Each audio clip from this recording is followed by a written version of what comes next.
Olá, olá, seja bem-vindo a mais um episódio do podcast Viva Mais, um espaço para você obter informações de qualidade para que você tenha uma vida plena, para que você viva mais feliz, mais saudável.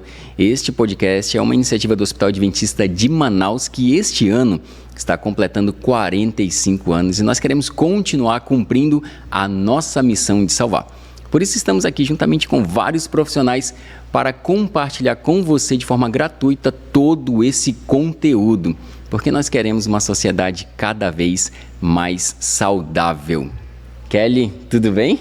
E aí, Diego, como você está? 8º episódio, eu estou bem, você tá tudo certo? Cheio de conteúdo nesse 8º episódio também. Cheio de conteúdo, eu fiquei muito interessado, porque inclusive uma das... eu vou ter que dar um spoiler aqui, uma das alergias citadas... eu quero obter mais informação também. Essa parte sou eu que falo, Diego. É verdade, mas antes de você falar, eu quero te passar uma informação super importante, Kelly. Toda vez que alguém espirra, todo mundo já diz, é gripe? Mas e se isso for uma alergia? A manifestação de alergia em crianças é mais frequente do que a gente imagina. De acordo com pesquisas, a asma, por exemplo, afeta cerca de 20% das crianças e adolescentes no Brasil e é responsável pela morte de 2.000 pessoas por ano no país. Já a rinite alérgica atinge em torno de 12% das crianças brasileiras entre os 6 e 7 anos. Por isso, hoje queremos reforçar no 8º episódio aqui do nosso podcast sobre a diferenciação das alergias respiratórias. Agora, Kelly, conta pra gente quem é a nossa convidada especial e também sobre o que nós iremos tratar. Será que você sabe a diferença de gripe ou de alergia? Vamos falar de alergia. E para falar sobre isso, nada melhor do que um especialista, a doutora Elaine Rocha, que trabalha conosco aqui no Hospital Adventista, atende nos ambulatórios. Tudo bem, doutora? Tudo bem. Obrigada pelo convite. E vamos lá. Doutora, tirar as dúvidas. A gente está cheio de perguntas aqui. Pode mandar. Então já vou mandar a primeira aqui, gente. Qual que é a diferença entre rinite, sinusite e sinusite? Essa eu nem sabia que existia. Rinite, sinusite eu conheço, mas essa terceira não. Vamos lá. Essa é uma dúvida muito frequente assim no consultório, nos ambulatórios. É interessante que o paciente busca, a gente já fala, doutor, eu tenho rinite, ou eu tenho sinusite, não, eu tenho rinocinusite. Mas aí quando eu interrogo, né, deles, eles não sabem. Aí eu falo assim, mas você sabe o que é rinite? Você sabe o que é sinusite? Aí eles ficam assim, não, mas eu sei que eu tenho, porque alguém falou. Eu sempre me diagnostiquei com rinite e sinusite, vamos ver se estava certo o meu diagnóstico. Então é assim, rinite nada mais é do que uma inflamação da mucosa do nariz. O que é mucosa? É esse revestimento de dentro do nariz. Então, quando essa parte de dentro do nariz está inflamada, a gente dá o nome de rinite. Ite é inflamação. Rinos é nariz. Então, rinite é a inflamação do nariz, ponto. Sinusite é a inflamação do seio da face, que eu costumo explicar de uma forma bem grosseira, mas que os pacientes entendem, né? O que é seio da face? O seio da face nada mais é do que espaços de ar dentro do osso do rosto. Então, nós temos aqui o seio maxilar, que tem aqui o osso maxilar, então nós temos um espaçozinho que é para não ter nada, para ter ar ali dentro. E aqui tem o frontal, o seio frontal, e temos outros seios também faciais. Esse interior, né, imagina uma câmara oca, esse interior dessa câmara também é revestido de mucosa. Quando tem uma inflamação ali dentro, aí a gente chama de sinusite. Ou a gente tem uma rinite, ou a gente tem uma sinusite, mas a gente pode ter os dois juntos, que aí é a rinocinusite. Pronto, Diego, agora você já descobriu. Que interessante. Mas o quadro, ele é diferente, o quadro clínico. Os sintomas são diferentes, né? Então, assim, a rinite, essa inflamação da mucosa nasal, ela gera alguns sinais e sintomas, como espirros, né? A produção do catarro, que chamam, né? A coriza. Essa mucosa nasal, ela fica mais edemaciada, fica mais inchada, então pode ter uma sensação de obstrução nasal, coceira, e a pessoa pode ter uma tosse em consequência dessa rinite. Quando essa inflamação da mucosa nasal, ela, por continuidade, ela vai atingindo os seios da face, até porque os seios da face e o nariz eles se comunicam, aí a gente tem a sinusite. E aí há uma grande produção também de secreção dentro desse seio da face. Só que a sinusite, ela é muito mais chatinha, ela acaba dando mais sintoma. Imagina um monte de secreção presa dentro do seu osso da face. Não precisa imaginar, doutora, a gente sabe. A gente passa por isso. Aquela sensação de peso no rosto, dor de cabeça. Sim, dor nos olhos. Assim, né? Aquela grande secreção acumulada nos seios da face, imagina um grande muco num local fechadinho, né, úmido, o que pode proliferar ali? Bactéria. Aí a gente pode ter em consequência uma sinusite bacteriana, e aí dá febre, aí precisa estar com antibiótico. Entendi. E quando você tem um excesso de espirro que ocasiona dor de cabeça, para quem está ouvindo a gente aqui, para quem é leigo, isso é sinusite ou isso é rinite? É rinite. O espirro excessivo é por conta dessa inflamação da mucosa nasal. Okay. E aí tem aqueles espirros em salvas que a gente chama, né? Espirra, espirra, espirra, espirra, espirra, parece que não vai acabar. Entendeu? Isso acaba ocasionando uma dor de cabeça? Pode, pelo próprio esforço.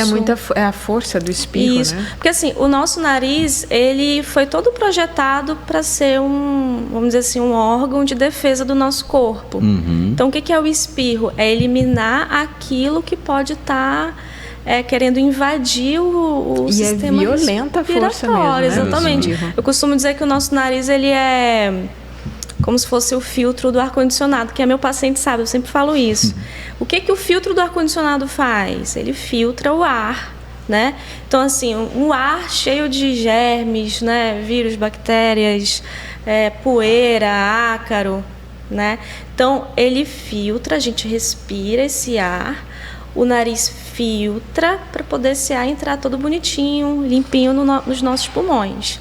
Se a gente recebe um excesso de poeira, de ácaro, o que o nariz faz? Opa, vou jogar para fora. É o espirro, entendeu? Olha Por só que produz muco? Também para jogar para fora. Deixa eu produzir aqui um muco para poder ver se não entra, se sai, né? É mais ou menos assim. Olha só que interessante. Agora tem uma pergunta aqui, Kelly, que olha, se você que está assistindo a gente ou que está ouvindo a gente em alguma plataforma de streaming de áudio, ou conhece alguém que tem asma ou você tem asma, doutora, toda rinite é uma alergia e qual que é a relação da rinite com a asma? Inclusive, Kelly, quando eu vou mexer em algum lugar que tem poeira, é batata, doutora. Eu começo a espirrar. Então, toda rinite ela é uma alergia. É rinite. É rinite, não é batata. Toda rinite é uma alergia e qual que é a relação com asma? Vamos lá, nem toda rinite é uma alergia, isso também é clássico assim no consultório. O paciente já chega e fala, não, eu tenho rinite alérgica, como se fossem sinônimos, né? E não é. Nós temos rinites alérgicas e rinites não alérgicas. Das rinites não alérgicas, nós temos uma rinite gestacional, né? A gestante, pela própria alteração hormonal, ela pode ter uma inflamação da mucosa nasal. Tem a rinite do idoso, olha né? só. Pelo próprio envelhecimento, tem uma predisposição da mucosa nasal inflamar. Tem rinite medicamentosa, sabe o pessoal viciado naqueles descongestionantes, sabe? Aquilo ali pode dar uma rinite medicamentosa. Entendeu? O excesso da medicação inflama a mucosa nasal. Já a rinite alérgica é uma inflamação da mucosa nasal pelo contato com os aeroalérgenos. O que é isso? São os alérgenos do ar. São eles ácaros, poeira, pelos e epitélios de animais, fungos, pólens, né? Aqui na região norte nem é tanto pólen, é mais ácaro, poeira fungo, muito úmido aqui, né? Então, por que isso é importante? Primeiro, que a rinite alérgica tem o seu tratamento específico, né? A gente passa antialérgicos e tem a imunoterapia, que é a vacina, que a gente pode falar nisso mais tarde. Já as rinites não alérgicas não tem nada a ver com alergia. Então, por exemplo, se alguém chega comigo e fala que é rinite e eu compro essa ideia de que rinite é sinônimo de alergia, para que eu vou vacinar? não vai adiantar de nada. Porque Verdade. a vacina não é para rinite. A vacina é para tratar a alergia que causa a rinite. Entendeu? Então, assim, se é uma rinite que não é 100% alérgica, para que eu vou dar antialérgico? Então, tem muito paciente que chega com rinite, e aí eu investigo, faço os exames, eu falo, olha, até é engraçado, eu falo, olha, seus exames estão aqui, saíram, mas não é alergia. Aí o paciente fica, não, essa doutora aí tá falando. Não, doutora, eu tenho alergia. Eu tenho sim, porque o meu nariz, ele espirra, ele coriza, coça. Eu falo, não, isso é sintoma de rinite, não da alergia. Olha que interessante. Isso é rinite. A causa é que é outra, entendeu? Ah, então é a mesma coisa. Não, não é a mesma coisa, porque aí o tratamento muda. É um paciente que eu sei que ele não vai ter tantos benefícios com os antihistamínicos, né, que é o antialérgico, e é um paciente que eu não vou indicar vacina. E a relação da rinite com a asma é a seguinte, os estudos mostram hoje que quem tem uma rinite não tratada, ela tem o risco, essa pessoa tem o risco 3 vezes maior de evoluir para asma. Uau. Porque a asma também é uma inflamação, Sim. né? Inflamação dos brônquios. E aí hoje a gente tem o conceito de via aérea única, né? A estrutura dessa mucosa da via respiratória superior, ela é semelhante da via respiratória inferior. Então, se aqui está inflamado, por continuidade, ela pode inflamar a via respiratória inferior. Olha só, que E eu interessante. posso só dar um adendo? Claro, Você falou de por porcentagem. favor. Uma coisa muito interessante dessa porcentagem, né? Ah, tantos por cento das crianças têm rinite. A rinite, ela é classificada entre intermitente e persistente. A intermitente é aquela que acontece vez ou outra. A persistente é aquela que acontece mais de 4 dias, quase todas as semanas. E aí tem a leve, que é aquela que não incomoda, e tem a moderada grave, que é aquela que persiste, que incomoda as atividades. Imagina essa porcentagem. Quem que procurou o médico? Aquele que está incomodado. Sim. Então, provavelmente, essa porcentagem, ela nem é de todo mundo que tem rinite, mas provavelmente de quem tem a rinite persistente e de moderada grave, porque só esses procuram o médico. Uau, então o percentual de pessoas que têm essas alergias, rinites, é muito maior, né? E é difícil a gente realmente saber qual é a grande porcentagem por conta disso. Sim. Né? É isso mesmo. Agora, doutora, você falou aí de asma e tal. Eu tive muitas crises asmáticas quando eu era criança. E existe não sei se isso é um dito ou é uma recomendação assim, meio popular sobre a atividade da natação. Isso realmente coopera? Coopera. Tem algum efeito? Por que que coopera? Então, os pais que estão assistindo, que estão ouvindo a gente, que têm filhos ou sobrinhos ou netos que têm crises asmáticas, deveriam incentivar essas crianças a colocar na natação, alguma coisa assim? Sim. Eu sempre recomendo, tanto para os pacientes que têm asma, quanto para os outros que têm rinite, né? A gente aqui falando de alergia. O que acontece? O nosso sistema respiratório, quando ele está completamente inflamado, vamos falar assim, geralmente quem tem asma alérgica tem uma rinite alérgica associada. Esse brônquio que está aqui dentro do nosso pulmão, ele tem vou explicar de uma forma bem simples, ele tem uma dificuldade de puxar e soltar o ar. Né? Por isso que o asmático ele sente a falta de ar, ele consegue puxar o ar, mas ele não consegue soltar o ar direito, né? Tanto que quando a gente bate uma radiografia, paciente que está com crise de asma, a gente vê o pulmão todo preto, assim, com muito acúmulo de ar. E com os arcos intercostais, as costelas bem retificadas, porque ele está bem cheião. Uau. Né? A natação, como você está dentro da água, é como essa alteração de pressão fora e dentro do pulmão estimulasse esse exercício dos músculos intercostais, de entrar e sair o ar. Mas aí, atenção, prática de natação, para quem tem rinite e asma é quando o quadro clínico está controlado. Ok. Né? Não pode assim, meu Deus, meu filho está em crise, eu vou meter ele na piscina, vou fazer um tratamento natural aqui, eu não vou comprar o remédio, eu vou meter ele na piscina. Não, aí ele vai piorar.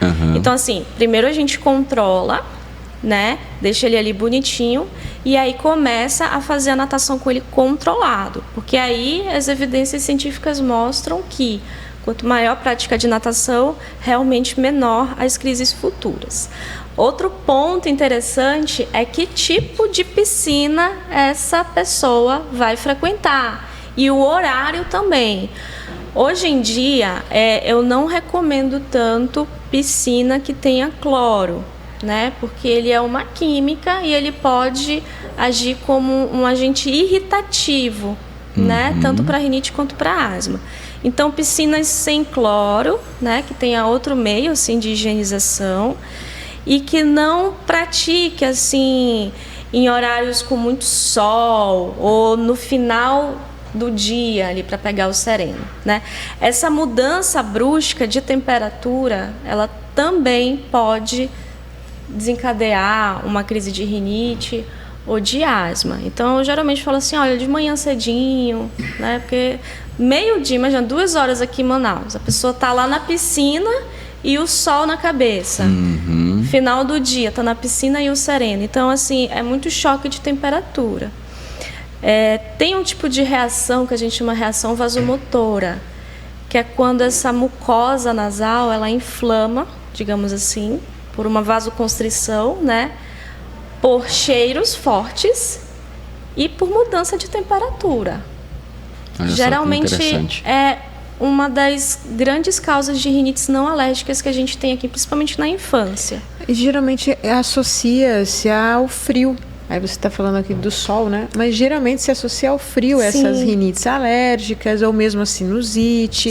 Então, as baixas temperaturas é que geralmente as pessoas associam a isso. Mas tem relação às temperaturas? Tem sim. Inclusive temperatura de alimentos e de bebidas, né? Por exemplo, quem tem essa rinite vasomotora, por exemplo, aqui em Manaus, a gente sempre está no ar-condicionado. Aqui a gente está no ar-condicionado. A gente vai ali no jardim, já está abafado. Aí a gente vai entrar no carro e vai ligar o ar-condicionado. Aí vamos para casa. Aí sai no estacionamento, mormaço. Chegou no quarto, liga o ar-condicionado. Então, tá vendo? A gente não percebe, mas a gente está sempre em constante troca de temperatura. Nossa, está muito quente, eu preciso tomar algum líquido. Eu não vou tomar líquido quente. Vou tomar um refrigerante gelado, uma água gelada, um suco gelado, né? Também mudança de temperatura. Isso dá uma reação vasomotora. Então, a rinite vasomotora, ela é desencadeada por essas mudanças de temperatura e também pelo estímulo do cheiro. Então, assim, água sanitária, cheiro forte de cloro, sabe? Aí o paciente chega e fala, doutor, eu tenho uma alergia. Do cheiro. Do cheiro.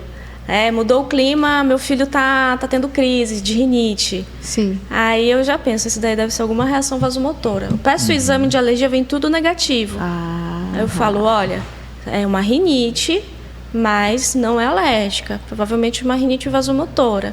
E geralmente são pacientes que falam, ele toma tudo que é antialérgico e não melhora. Pois, obviamente. Entendeu? Não vai ter uma boa resposta. Vai ter uma boa resposta, exatamente. Quando não tem realmente relação a isso, né? E, assim, geralmente no inverno brasileiro, mais na região sudeste, na região sul, é um caos, né? A rede pública de saúde, quando a temperatura fica mais baixa. Sim. E aí, nos casos de muitos espirros, se você vai em posto de saúde, só tem gente com lenço. Sim. E eu não sei o que é pior, se tá todo mundo junto lá no posto de saúde, né? Sim. Buscando ajuda, mas acaba tendo esse contato de todo mundo. E é impressionante como aumentam os casos, né? Sim. E aí tem a alteração do clima, né? Da temperatura. E pela própria modificação do clima, a gente tem uma modificação do tipo de aeroalérgeno que está no ambiente. Então, se é uma pessoa que tem mais alergia a pólens, por exemplo, ela não vai ter tanta alergia assim. Ali no frio. entendeu? Ali aquela região mais do sul, né, que tem mais primavera, outono, digamos assim, né? Vai ter mais pólen. E também no inverno, que não é o caso aqui no Amazonas, mas no inverno acaba puxando as blusas de frio, os cobertores. Sim, exatamente. Isso traz muito ácaro. Muito ácaro. Exatamente. Nossa, que interessante, quanta informação. Eu espero que, olha, você que está assistindo a gente, você que está ouvindo a gente, esteja anotando aí. É uma quebra de tabu. É uma quebra de tabu. Muito. Para mim foi muito interessante mesmo. Agora, doutora, a gente tem uma outra pergunta aqui que surgiu aqui no meio da conversa. Mas antes, você já falou aí sobre vacinas. Então, existe vacina para tratar alergias respiratórias? Existe. Quando é alergia, né? Então, assim, o primeiro passo é verificar se aquilo ali realmente é uma alergia respiratória. E aí a missão do alergista não é só fazer o diagnóstico daquela alergia respiratória, mas sim descobrir qual é o alérgeno que causa. Interessante. Entendeu? Então, se é ácaro, se é o pelo do gato, do cachorro, é algum pólen, entendeu? E aí, por exemplo, ácaro. Existem espécies de ácaros, né? Vai se especializando, a gente vai descobrir afinando exatamente qual é o tipo do ácaro. Porque a vacina, ela é contra o alérgeno, né? Eu costumo dizer assim que a vacina, ela vai dessensibilizar o corpo. Dizem que o alérgico tem a imunidade baixa. Mas, na verdade, eu falo que o alérgico, né? Ele é muito exagerado. É altíssima a imunidade. Ele entende que aquele ácaro, vou dar o exemplo do ácaro, ele entende que aquele ácaro é um inimigo, sendo que não é algo neutro, e ele entende que aquilo é um inimigo e ele fala assim pro corpo, gente, aciona o exército inteiro e vão bombardear ele. Aí ele causa uma baita inflamação. Aí vai pro nariz, vai pro pulmão, né? Então, essa dessensibilização é o quê? É tentar falar pro corpo o seguinte, olha, ele é amigo. Calma. Sem encrencas com ninguém. Sem encrenca. Por isso que é um tratamento longo. Sim. Então, vou dar um exemplo. Um paciente que tem rinite alérgica persistente, moderada grave, a gente fez um exame e aí diagnosticou uma alergia a ácaro. Tem 3 tipos de ácaros, assim, eu vou falar esses 3, mas são nomes muito estranhos. Tem 3 tipos de ácaros que a gente geralmente testa. Blomia tropicalis, o outro é Dermatophagoides pteroníceos e o outro é o Dermatophagoides farini. Eu nem vou me arriscar a repetir esses nomes, né? Kelly. Nem então, vou por me exemplo, arriscar. Ficou bonito. Ficou bonito, deixa só a doutora falando. Então, por exemplo, deu alergia para ácaro. Eu vou vacinar para que ácaro? Não adianta eu fazer uma vacina para blômia, sendo que ele não tem alergia para o blômia, ele tem alergia para o Dermatophagoides pteroníceos. Faz o Dermatophagoides pteroníceos. E aí, a vacina, ela geralmente dura de 2 a 3 anos. A gente começa numa concentração bem baixinha e vai aumentando progressivamente até atingir o que a gente chama de dose ou concentração de manutenção, que é a dose máxima que o corpo consegue já criar tolerância. Então tem dose 1, dose 2, exatamente, dose 3, e aí já tem esse volume, essa quantidade por dose. Exatamente. Aí a gente costuma falar o seguinte, esse tratamento com a vacina tem mais ou menos assim 2 fases. A fase de indução, que pode durar uns 6 meses, e a fase de manutenção, que é quando a gente prolonga o tratamento até completar 2 a 3 anos. O que é essa fase de indução? Por exemplo, é quando eu estou aumentando essa concentração, entendeu? Então, eu coloco numa concentração, primeiro mês, doses bem diluídas. Segundo mês, aumenta um pouquinho mais. Terceiro mês, aumenta um pouco mais. Aí eu vou induzindo. Induzindo o quê? O corpo responder, se dessensibilizar. Até atingir uma dose máxima. Atingindo essa dose máxima, a gente só vai manter ela até completar 2 a 3 anos. entendeu? E aí é a fase de manutenção. Então, quando eu falo assim, a gente vai tratar com vacina, o paciente pensa, legal. Tomou eu vou uma ali vacina, no posto, já era, tomar uma injeção e aí rapidinho eu tô curado. Não é assim. Vacina é um termo que a gente fala para o tratamento, mas o tratamento... Eu pensei isso, tá? Todo mundo pensa. O tratamento é imunoterapia alérgeno específica. Imunoterapia é vacina alérgeno específica para o alérgeno causador. Não, ele não está no calendário vacinal, né, da OMS, Sociedade Brasileira de Pediatria. É verdade, porque a gente não vê uma campanha massiva como tem em outros momentos, por exemplo, H1N1, por exemplo. Não, nem teria como, porque é uma multiplicidade de alérgenos, é um tratamento muito individualizado, certo? Né? Então, a gente indica para o paciente e aí essa vacina ela é manipulada, ela é feita especificamente para aquele paciente, entendeu? E é bem legal assim de ver, sabe? Eu tenho pacientes assim que, principalmente criança, que desenvolveu uma rinite, uma asma por conta do gato de estimação que ganhou do pai. E aí, olha, ou tira o gato ou não. Aí a criança chora.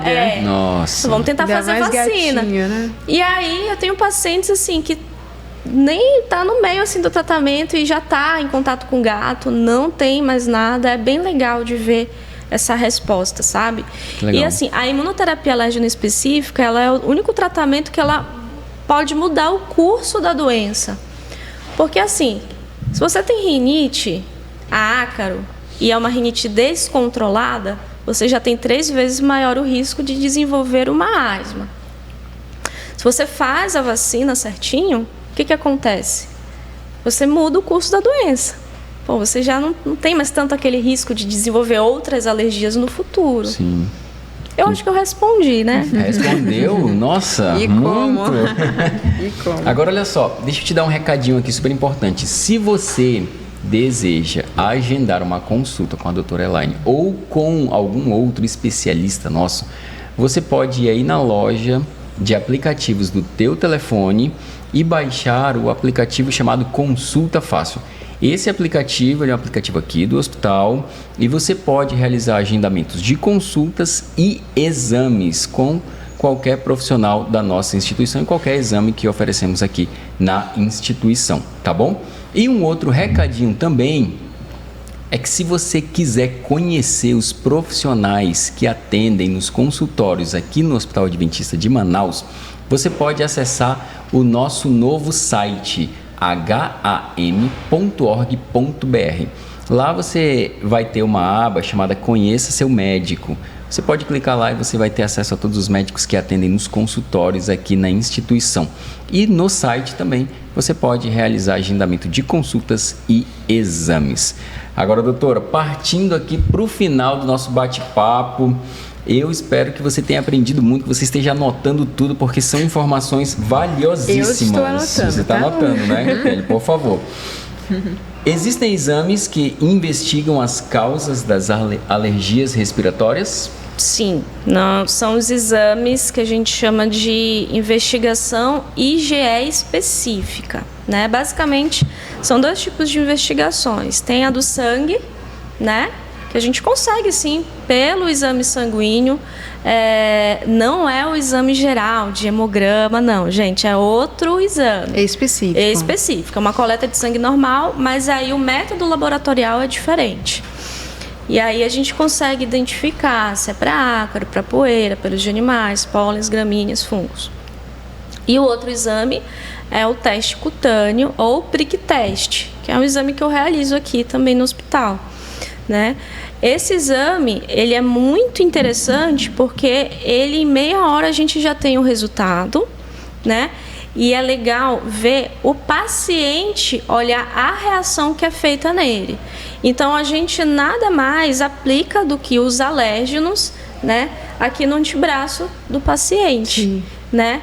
E aí a gente vai fazendo o que a gente chama de puntura. A gente coloca várias gotinhas no antebraço. Cada gotinha é um alérgeno, ácaro, dermatofagóides, blômia, cachorro, gato. E depois a gente vai pontando. Espera meia hora e aí vê se faz a reação. A reação é uma pápulazinha, parece picadinha de inseto. Só que aí às vezes faz um negócio enorme assim. E aí quando o paciente olha, aí ele fica, meu Deus, eu tenho muita alergia, né? Porque, assim, eu, por exemplo, pego alguns pacientes que ainda têm alguma resistência no processo da vacina, por exemplo. Vou fazer vacina não, vou ficar no antialérgico aí, na lavagem nasal, não vou limpar o quarto não. O pessoal tem muito esse mito, né, de achar que é bobagem, né, que é besteira, que é exagero. Mas e não sabem que pode evoluir para uma asma, né? Exatamente, né? Fica a dica, gente. Fica a dica. É importante. Se você não tratar, pode evoluir para uma alergia pior. Não trata e continua se expondo, né? Exatamente. Isso pode evoluir. E aí ele vê. Ele, caramba, eu tenho alergia mesmo, né? Então, aí eu falo pro paciente, olha, você está vendo isso daqui, essa pápula enorme que formou? Isso aqui é o ácaro tal, esse ácaro tal. Tá no urso de pelúcia, tá no tapete, tá na cortina, tá no seu edredom ali, felpudo, tá no seu colchão que você tem há 5, 10 anos. Porque uma das coisas, eu acho assim, quando eu tiver 80 anos, 90, eu vou olhar assim para o céu e vou falar, gente, o que eu mais falei na minha vida foi como higienizar a casa. Né? E aí tem muito paciente que acha assim que é exagero, é besteira. Imagina, na minha época eu não precisava disso. Mas só que as coisas mudaram. O mundo foi se industrializando cada vez mais, foi se urbanizando cada vez mais. Hoje o mundo é muito mais poluído que antes, né? Então, hoje a gente precisa pelo menos adotar poluentes diferentes, né? Exatamente. Eu acho que a gente pode fazer um podcast sobre isso, Diego. É verdade. É muito interessante. É verdade. Agora, e tem tudo a ver com alergia, isso aí. E a hereditariedade tem relação? Tem relação, sim, a hereditariedade. Tá? Geralmente, quando eu atendo criança com alguma alergia, ou o pai ou a mãe tem rinite ou alergia. Entendi. Mas eu também já peguei pacientes que não têm história na família assim, de alergia. Ninguém tem alergia. Aí... Olha aí, seu filho tem chance, então, tá? Olha são causas sem alergia. Olha são só. causas múltiplas e complexas, né? Uma delas é a hereditariedade. Olha só. Gente, o bate-papo tá muito bom. Mas a produção já está ali pulando, ó. O tempo acabou, o tempo acabou. Doutora, partindo aqui para o final, o que é possível fazer para prevenir? Existe prevenção? Existe prevenção no sentido de controle. Você pode ter uma vida muito mais saudável, mesmo sendo alérgico, seguindo critérios de higiene ambiental. Então, assim... O que é ácaro, doutora? Eu sempre falo, é um bichinho microscópico, a gente não vê ele a olho nu, e ele está em grande quantidade em tudo que é muito felpudo e peludo. O que é isso? Pelos de animais, colchão antigo, travesseiro antigo, sofá aveludado, tapete, cortina, rede, entendeu? E outra coisa, o ácaro ele não morre com água e sabão, não adianta só ficar lavando. Você vai limpar o objeto, mas vai continuar tendo ali o ácaro. E eles se multiplicam muito rápido. E em ambientes úmidos, como Manaus, eles quintuplicam a sua velocidade de reprodução. Uau. Só pelo fato de estar mais úmido. Uau. Entendeu? Nossa. Então, fazer essa higiene ambiental é muito importante. Primeiro ponto, bem simples, mas que faz muita diferença. Segundo ponto, lavagem nasal. Imagina um filtro do ar-condicionado de vocês sem manutenção, sem tirar e passar ali a escovinha com água e sabão. Mesma coisa é o nariz. Então, eu sempre falo, independente de qualquer coisa, lava o nariz de manhã, de tarde e de noite. A gente não toma banho, não escova o dente. Tem que higienizar o nariz. Tira aquele excesso de ácaro, de poeira que você acumulou ali naquelas últimas 6 horas, né? Beber água. Doutora, me dá um xarope expectorante. Água. Perfeito. Quanto mais água... Fluidifica, né? Fluidifica muito. Alimentação saudável, né? Olha, é muito... É interessante, assim. Os pacientes alérgicos, a maioria deles tem uma alimentação muito voltada para os ultraprocessados. Isso entendeu? É comprovado. Desembala mais e descasca menos. Hein, Kelly? Já perdi as contas de quantas vezes a gente falou sobre isso nessa temporada. Praticamente todos os episódios. E olha só que interessante. Quanto mais... Isso assim, desde o nascimento.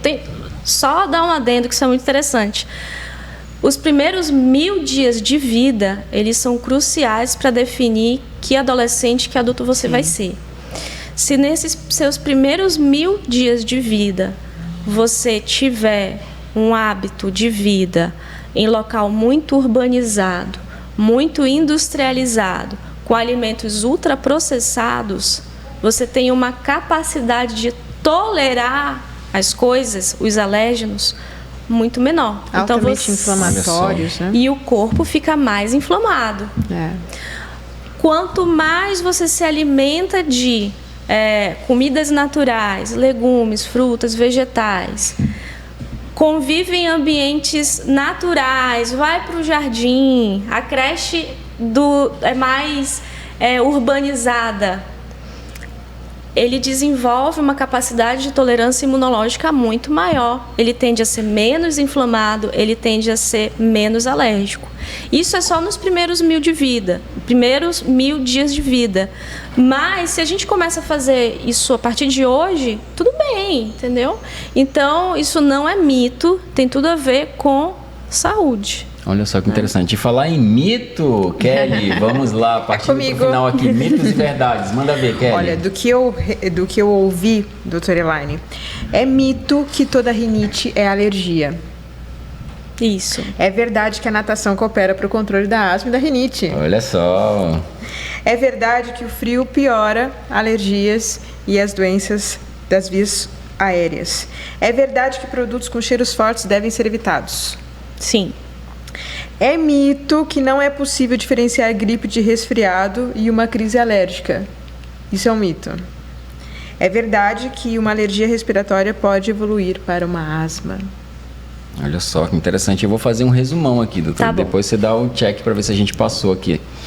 Rinite e sinusite são coisas totalmente distintas. Alergias são tratadas, não tratadas podem evoluir para uma asma.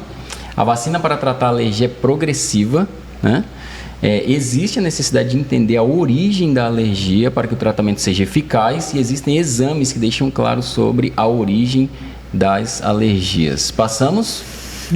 Sim. Aprovados? Aprovados. Muito bem. Muito obrigado.